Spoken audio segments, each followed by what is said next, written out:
depois de muito tempo, mais um vídeo do canal da Bolívia que me emociona, e dessa vez abordando o assunto que está muito em voga nas últimas semanas em relação ao Sampaio Corrêa, que é a possível SAF ou possível venda da SAF do Sampaio Corrêa. Então é um assunto que está sendo muito comentado, com muitas polêmicas, boatos, não se sabe muito bem o que está acontecendo, de como vai acontecer. E na verdade algumas coisas começaram a ser elucidadas agora. E eu vou trazer para vocês o que é um panorama geral do que está acontecendo, a minha opinião sobre tudo isso e o que esperar dessa SAF nos próximos anos, porque esse é um assunto que já está há uns 3 anos aí que está rolando. Tinha sumido e do nada voltou. Então, primeiro, para a gente começar, tem que explicar qual foi o projeto inicial da SAF, do Sampaio Corrêa, e o que aconteceu para que pudesse haver mudanças ou o caminhar da história do possível acordo com a LG2 e o grupo que é comandado pelo Landim, ex-presidente, e também outras pessoas que estão lá envolvidas com o Sampaio Corrêa.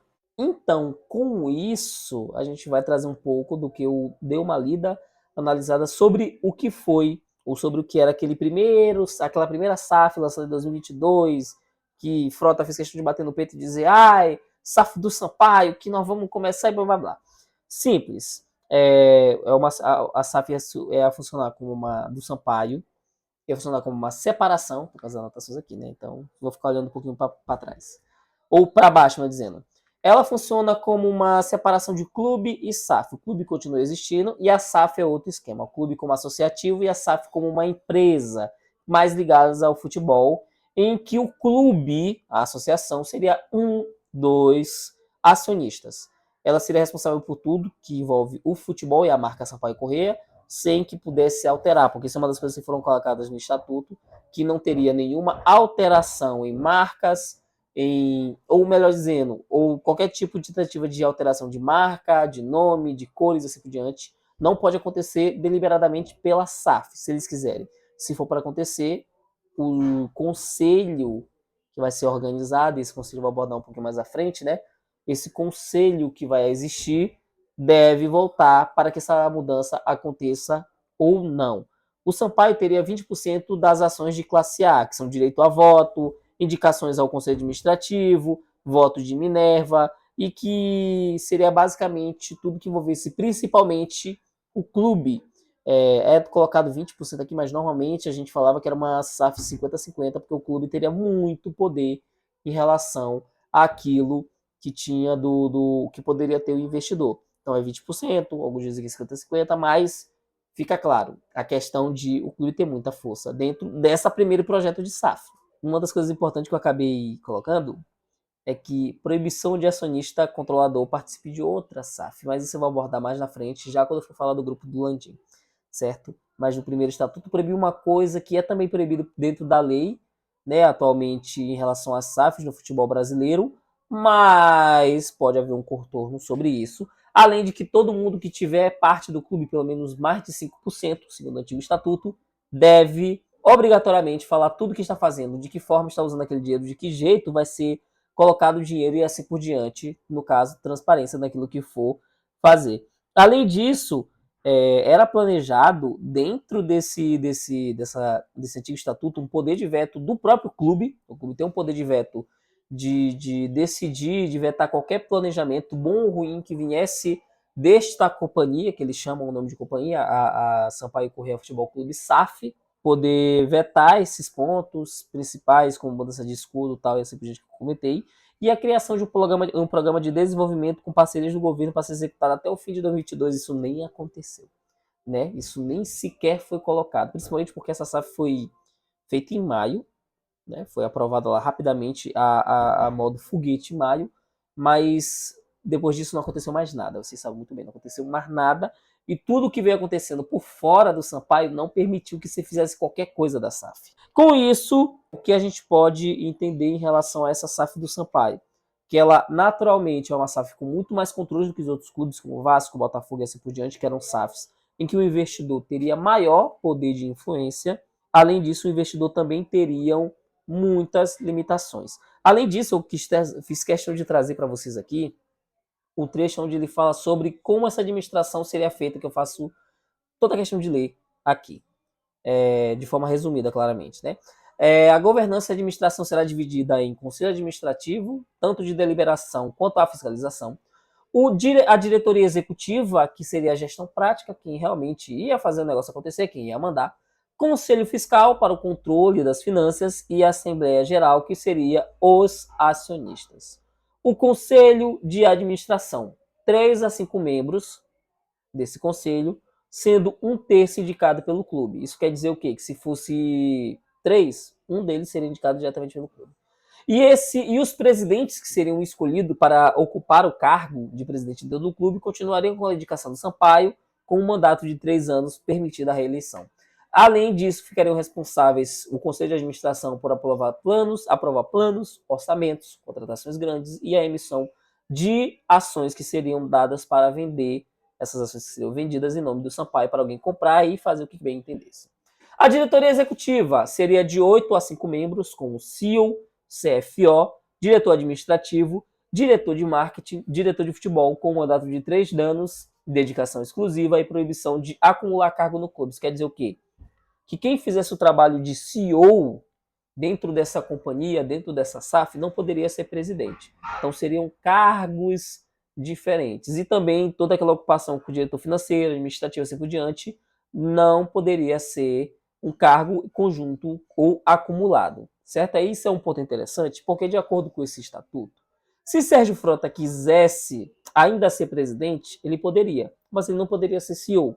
Mas se ele quisesse ser CEO, que eu acredito que dentro desse projeto em modelo de SAF, posso estar enganado, né? Dentro desse modelo de SAF, ele teria muito mais poder, porque estaria ligado diretamente com o pessoal, com a empresa que compraria o Sampaio, ou a SAF do Sampaio, e com isso ele teria muito mais poder de influência do que o presidente, porque o presidente seria um trabalho mais figurativo, um rei, vamos dizer assim, que cuidaria mais da parte da associação, onde normalmente a associação ficaria com metade do patrimônio, metade dos bens e responsabilidade do CT. Mais ainda porque dentro dessa questão desse primeiro estatuto, que inclusive se mantém com a rapaziada do Landim que vai chegar, a responsabilidade de todos os bens, ou o resto dos bens que sobrou, continuaria com o Sampaio. Então aí ia depender muito de o que, se, por exemplo, Frota quisesse, né, o presidente, quisesse se manter, seja Frota ali, ele ia decidir do que é aquilo que ia lhe dar mais dinheiro ou mais poder, certo? A realidade hoje, lembrando que se passou 3 anos de tudo isso, essa SAF ela não foi oficializada. Ela existe, ela tem um estatuto, tá tudo certinho, mas nunca foi oficializada. Então o Sampaio não é SAF, certo? Sampaio não é Sampaio Correia Futebol Clube Sociedade Anônima de Futebol. Ele ainda é Sampaio Correia Futebol Clube, clube associativo, tudo bonitinho, com o presidente, sem ser uma empresa, sem ser gerido, ou uma ideia de ser uma empresa separada, certo? Então não é SAF. E tanto que não é SAF oficializado, como eu expliquei para vocês, então, tipo, ela só existe no papel. Isso quer dizer o quê? Que esta SAF, ela pode ser alterada a qualquer momento. E aí o que acontece? Se essa SAF não está oficializada, aí claro, essa oficialização do processo de SAF, de um clube se tornar SAF, ela custa uma grana. E por causa disso, para fazer esse processo, alguns clubes optam por simplesmente já fazer essa transformação, se tornar uma SAF, né, todo esse processo já com uma SAF para compra, já com investidores para fazer isso, porque já podem combinar de o dinheiro que vai entrar para transformar em SAF ser o dinheiro vindo já da próprio acordo com a empresa. Uns clubes fazem isso e outros não. Inclusive, eu não consigo dizer se isso é um movimento muito normal de clubes oficializarem antes a SAF e oficializarem apenas quando encontram o investidor. Mas, para resumo da história toda, o Sampaio não é SAF. Então, tudo que eu falei para vocês, tudo que pode acontecer, pode mudar, pode se alterar a qualquer momento, como já foi indicado pelo Pérez, que diz que vai dar a grande maioria do inteiro do clube, da companhia, né, da SAF do clube para o seu investidor. Então, isso pode se alterar. Aí a questão, por que ainda não foi aceito e por que essa criação, por que foi se criada essa SAF em 2023 e ficou por isso mesmo?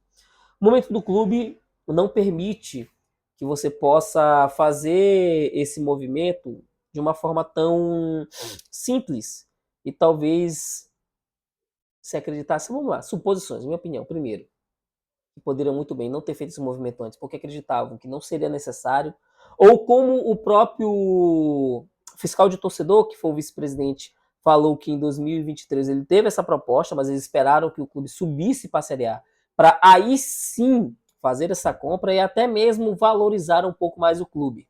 Aí o segundo ponto que eu posso colocar é, além de o que aconteceu, de ter esperado o melhor momento e esse melhor momento não veio, porque depois de 2022, eu nem preciso falar o que acontece com o Sampaio, acredito também que a ideia de ter uma SAF, isso é uma opinião minha, ok? Opinião minha, é que essa criação foi apenas uma forma de colocar mais argumentações para sua narrativa de Salvador da Pátria, certo? Porque Frota normalmente se utiliza-se muito desse artifício de eu tirei o clube da lama, o CT estava largado, o ativo e o passivo, o dividendo, é dívida de não sei quanto, eu tirei do meu próprio bolso. Ele sempre utiliza-se desses argumentos. E na minha opinião, acredito que a SAF também entraria nesse corpo argumentativo. De quando se fosse concluída, de quando se fosse feita, diz, eu também fiz a SAF. Eu transformei o Sampaio em SAF. Eu fiz o Sampaio dar um passo à frente para conseguir simplesmente chegar e se tornar um clube grande, graças a mim. Ele poderia usar muito bem isso como argumento, certo? E tem um terceiro ponto de talvez essa venda não ter acontecido antes, porque ela foi feita às pressas, apenas para tipo, tá todo mundo se transformando em SAF, vou fazer essa SAF, mas ela nunca foi também levada realmente a sério, e só agora, quando o clube está no fundo do poço, na Série D, onde basicamente não tem mais, praticamente não existe forma de você conseguir retorno financeiro ou conseguir mesmo que esse clube gere algum capital suficiente, acaba sendo necessário recorrer a uma SAF para assim ter dinheiro para fazer investimento. Então essas são possíveis suposições sobre o que são dessa SAF. E aí nós vamos para a ideia do que está acontecendo mais atualmente, depois dessa composição toda, desse contexto todo. Aí eu venho para o ponto. Hoje, o Sampaio foi vendido? O Sampaio não foi vendido? Tem gente interessada? Existe alguma SAF? Existe alguma coisa? Então bora lá. Por que eu estou fazendo esse tipo de coisa? Porque nos últimos dias está surgindo muito uma discussão que o Sampaio teria sido vendido, né? Isso muito partiu do clube. Isso muito partiu do clube. Que o Sampaio teria sido já vendido para o grupo do Confiança, para o grupo que também é dono do Confiança, que é o grupo LG2 do Landim. Mas aí o que acontece, né? Primeiro, não se pode ter uma SAF, como eu coloquei, né, que estava também no primeiro ponto do estatuto inicial da SAF, que não se pode ter um acionista com dois clubes. Isso é uma regra no Brasil. E existe até um meio de burlar ali, que você teria que transformar, que um clube teria que ser SAF ou teria que ser só uma sociedade anônima, que seria só uma empresa, não seria uma empresa ligada ao futebol, mas era só uma empresa, e que isso geraria um pouco mais de autonomia e distanciamento dos torcedores, que já meio que acontece com o Sampaio, querendo ou não. Mas o único, se eu não estiver enganado, o único modo é sair o clube não ser SAF, né, para não ter essa coincidência, essa coisa, isso não poder gerar até eliminações ou impossibilidade de participação em determinados torneios, e transformar em uma sociedade anônima, esse modelo que inclusive é usado pelo Atlético Nacional da Colômbia. Com isso, você estava tendo esse burburinho todo. Aqui vem um ponto. Primeiro, foi uma tentativa de ludibriação, não tem como negar, tem uma tentativa de ludibriação dos próprios diretores do Sampaio com a torcida. De colocar que existia uma SAF, de colocar que já tinha um acordo, uma compra, porque eles não explicam. Eles não explicam que o acordo, porque isso já estava óbvio, porque isso meio que já foi colocado como óbvio, mas eles fizeram questão de esconder, entendeu? De não ser diretamente para a torcida imaginar algo, para a torcida criar uma narrativa. É tipo assim, eu omiti um fato, e aí vocês falam o que vocês quiserem. Mas é aquela omissão com indício, né? Com um famoso assim, olha, tem um acordo aí, hein? Com uma empresa, viu? Tem um acordo, vem aí, rapaziada. Mais 72 horas. Algo desse tipo. E o torcedor, claramente, né? O torcedor que já tá cansado, estafado por tudo que tá acontecendo, cria expectativas. Aqueles que não acreditam, né? Criam suas expectativas e muita gente pensou, Sampaio foi comprado. Se tu não explicar nada, a pessoa vai pensar isso, pô. Quando você fala de SAF, quando você fala sobre marketing, ainda está sendo muito aprofundada aqui no Brasil, ainda se tem muitas dúvidas. O povo em si, a galera em geral, não sabe muito bem como funciona, até mesmo para quem, tipo assim, estuda um pouco mais. É meio difícil de se falar, fica muito complicado. Então a gente vai muito pro óbvio. E pro óbvio o pessoal pensou, foi comprado. E talvez aí, opinião minha, fosse uma intenção. Se criar esta ideia de narrativa, se criar essa possível ideia de possível já acordo para a galera acreditar e começar a apoiar. Mas não é assim que funcionou. Todo mundo ficou assim, e aí, comprou ou não? Como é que é? E aí foram pegando as verdades, principalmente o pessoal do movimento Sampaio do Povo, foram pegando os pontos e perceberam o que tinha realmente acontecido, o que era verdade desde o início e que o Sampaio tentou, a certo ponto, omitir ou ludibriar. Que era o quê? Era basicamente um acordo, ou como foi feito um memorando de entendimento, um acordo para consultoria. Inclusive, se teve uma briga dizendo assim, não era consultoria, é acordo, não é SAF, e não sei o que. Mas é como eu falei, né? Aquela tentativa de dizer que ia existir um acordo já para venda, não à toa o Sampaio já colocou, o Sampaio saiu chegando dizendo que não, vamos montar o elenco de 2026 com a empresa da SAF. Nós vamos montar o próximo elenco com a SAF. E aí o que acontece? Se tu olha o estatuto bem aqui, tá aqui o estatuto. Você olha o estatuto e diz, o estatuto fala, olha, o pessoal da SAF que vai cuidar dos jogadores, dos elencos, disso, aquilo. E o cara chega dizendo que vai montar o elenco junto com a SAF, tu vai pensar o quê? Que claramente foi vendido. Entendeu? Então, esse que eu acho que é um grande ponto. E aí eles que já queriam montar o elenco, tal, não sei o quê. Inclusive eu até falei, pô, eles querem montar um elenco com uma rapaziada que vai fazer consultoria, que talvez não coloque nem dinheiro. Eles estão pensando em montar um elenco com dinheiro que a gente talvez nem tenha. O que tá acontecendo? Aí eu lembro que é o Sampaio. O Sampaio é isso há vários anos. O que é o ponto principal? Não tem acordo. É basicamente uma consultoria. É só consultoria. Se for ter um acordo, vai ser muito mais para frente. E esse acordo não pode acontecer. Porque foi montado o MOU, que inclusive ele só saiu depois que a polêmica gerou. E talvez se essa polêmica tivesse não acontecido, talvez esse entendimento nunca nem fosse publicado, nunca nem fosse trago a público. Mas é os suposições. E aí, diante disso, o que a gente pode dizer? Que esse MOU, que é o Memorando de Entendimento, é basicamente um acordo inicial para dizer, olha, a gente vai sentar, a gente vai conversar e vamos ver o que a gente pode fazer para estruturar essa SAF. Não é acordo final, não está acordado, pode muito bem este acordo não acontecer, essa possibilidade, o memorando dá essa possibilidade, vamos ver o que vai acontecer. Certo? A gente vai planejar tudo, mas se esse projeto que a gente conversar com vocês e foi conversado, foi acordado, não nos for interessante ao final dele, a gente não aceita. Se for, a gente dá continuidade e faz a consultoria para estruturar a SAF do Sampaio. E aí a questão da estruturação parte muito de um clube que está todo acabado, de um clube que praticamente não tem mais patrimônio e ele precisa se reestruturar, ele precisa até mesmo refazer um estatuto, entender os bens que tem para a partir disso gerar a sua possibilidade de venda e o seu valor.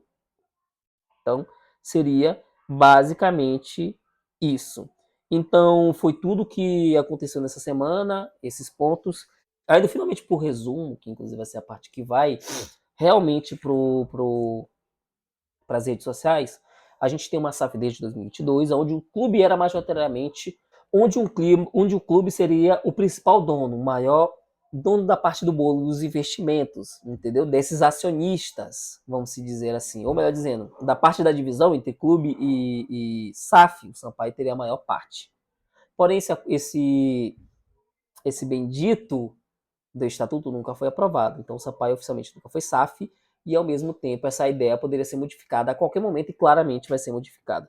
No meio de tudo isso, o clube deixou de lado e depois, quando chega 2026, no meio dessa história toda e do possível e do rebaixa e do quase não calendário do Sampaio, que é outro vídeo que eu vou ter que abordar mais à frente também, acabou que o Sampaio entra nessas conversas para estruturar esta SAF. E esta SAF não é um acordo fechado, não é uma compra de clube, é apenas uma consultoria.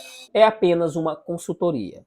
Entendeu? Se alguém chegar dizendo, se o clube mudar uma ideia do nada, se houver uma mudança de ideia por parte do clube, ou se simplesmente eles quiserem vir uma outra narrativa sem que não esteja demonstrado nada acordado dessa parte do clube e também da LG2, é só uma consulta para ajeitar o Sampaio para ser vendido.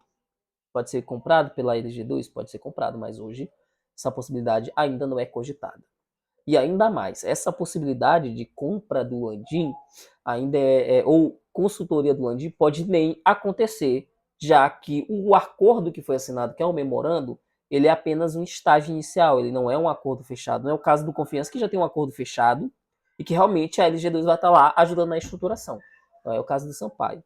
É só um acordo para dizer, olha, a gente vai ver essa possibilidade. Pode não acontecer. Simples.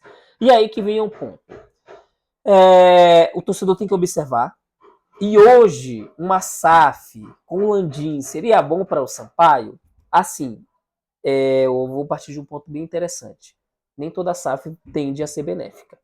Esse é o ponto principal. A gente pode dar o exemplo do Botafogo e o exemplo do Vasco, que são situações diferentes, onde um tem um dono, mas o cara faz o que bem entender e fez um ano maravilhoso do Botafogo e depois jogou o time na lama.